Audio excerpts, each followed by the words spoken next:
our channel. Today Bible verse in Tamil.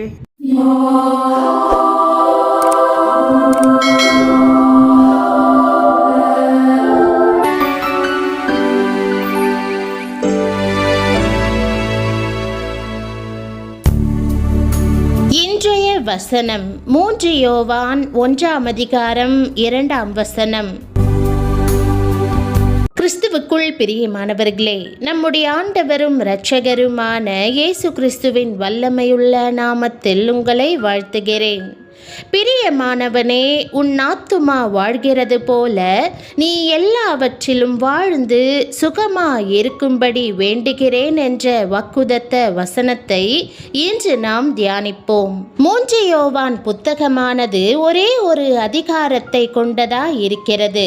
வேதத்திலே இது 64வது புத்தகமாக இடம்பெறுகிறது. கிறிஸ்துவுக்கு மிகவும் அன்பான சீஷனாகிய யோவான் இங்கே நம்மை மிகவும் அன்போடு பிரியமானவனே என்று சொல்லி அழைத்து, உன் ஆத்துமா வாழ்கிறது போல நீ எல்லாவற்றிலும் வாழ்ந்து சுகமாயிருக்கும்படி வேண்டுகிறேன் என்று ஆசிர்வதிக்கிறார். சீஷனாகிய யோவான் கிறிஸ்துவுக்கு அன்பானவர் மாத்திரமல்ல, பிரியமானவராகவும் விளங்கினார். அவருடைய சுவிசேஷத்தையோ அல்லது அவர் எழுதிய 3 நிருபங்களையோ வாசிக்கும் போது அவர் கர்த்தர் மேலும் விசுவாசிகளின் மேலும் சபையின் மேலும் எவ்வளவு அன்பு வைத்திருந்தார் என்பதை அறிந்து கொள்ளலாம். அதிலிருந்த தெய்வீக அன்பு அவரை கர்த்தருக்கு பிரியமானவராக்கிற்று. அப்படிப்பட்ட அருமையான சீஷனாகிய யோவான் இன்று நம்மை பார்த்து பிரியமானவனே என்று அழைக்கிறார். கர்த்தர் நம்மை பிரியமானவனே, என் பிரியமே என்று அழைக்கும் போது நம் உள்ளம் எவ்வளவாய் பரவசமடைகிறது. பிரியமானவர்களே, நீங்கள் கூட கர்த்தருக்கு பிரியமாய் காணப்பட உங்களை தாழ்த்தி ஒப்புக்கொடுங்கள். நீங்கள் பிரியமானவர்களாய் விளங்க வேண்டுமென்றால் உங்களுடைய ஆத்துமாவிலே நித்திய ஜீவன் காணப்பட வேண்டும். உங்கள் ஆத்துமா வாழ்கிறதா அல்லது உயிருள்ளவன் என்ற நிலையிலும் செத்ததா இருக்கிறதா? உங்கள் ஆத்துமாவிலே இரட்சிப்பின் கெம்பீர சத்தம் உண்டா?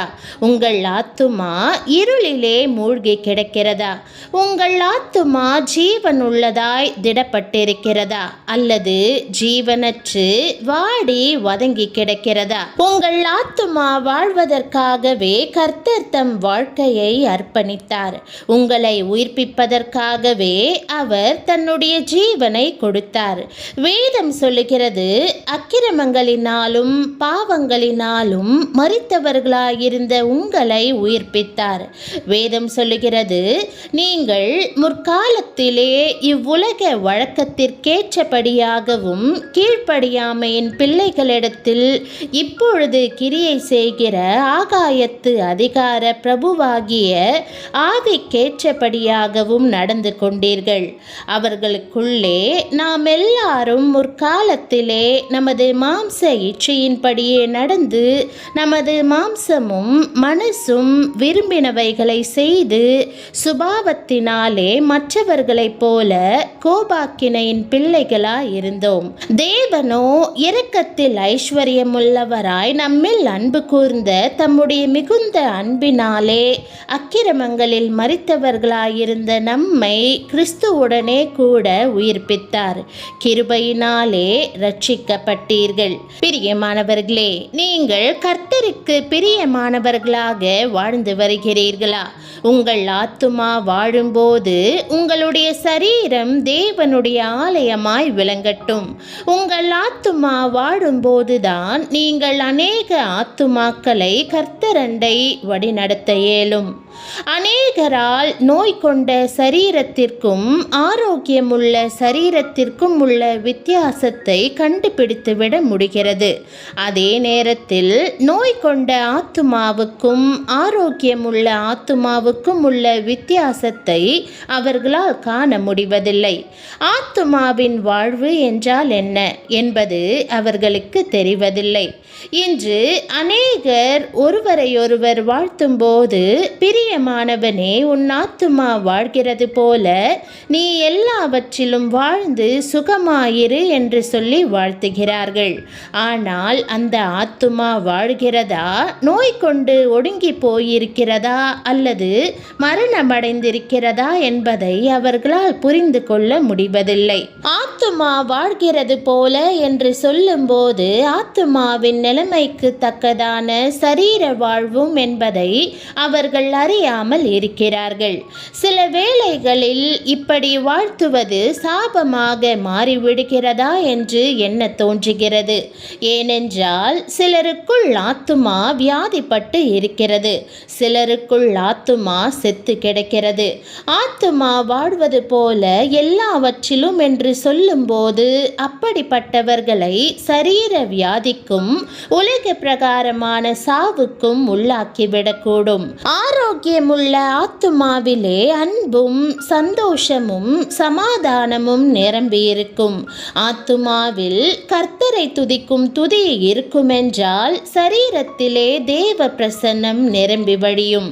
வேதம் சொல்லுகிறது, கர்த்தருக்குள் மகிழ்ச்சியாயிருப்பதே உங்களுடைய பலன். சாதாரணமாக உலகத்திலே துக்கத்தை நெஞ்சிலே அடக்கி வைத்துக் கொள்ள கூடாது என்று சொல்லுவார்கள்.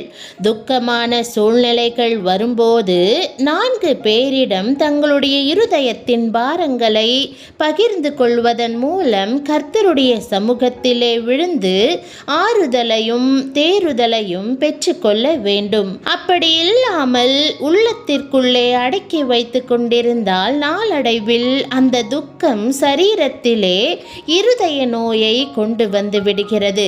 யோபு பக்தனை பாருங்கள். அவருக்குள்ளே ஒரு பயத்தின் ஆவி கிரியை செய்து கொண்டே இருந்தது. அவர் தனது பாரத்தை கர்த்தர் மீது வைத்து விடாமல் தொடர்ந்து பயத்தினாலே பல வியாதிகள் அவருக்குள் வந்துவிட்டன. அவர், நான் பயந்த காரியம் எனக்கு நேரிட்டது, நான் அஞ்சினது எனக்கு வந்தது, எனக்கு சுகமும் இல்லை, இளைப்பாறுதலும் இல்லை, அமைதலும் இல்லை, எனக்கு தத்தளிப்பே நேரிட்டது என்று சொல்லுகிறார். பிரியமானவர்களே, உங்களுடைய ஆத்துமாவை விட்டு பயத்தை அப்புறப்படுத்துங்கள்.